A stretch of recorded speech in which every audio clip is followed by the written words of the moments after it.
Today is Monday. I'm here with my beautiful wife who's filming me. What year?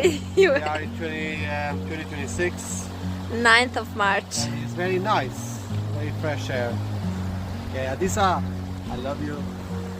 I love you.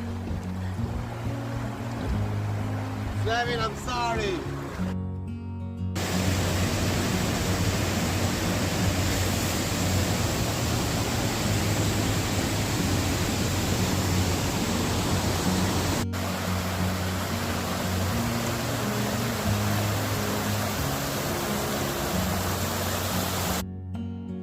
We are in the forest here.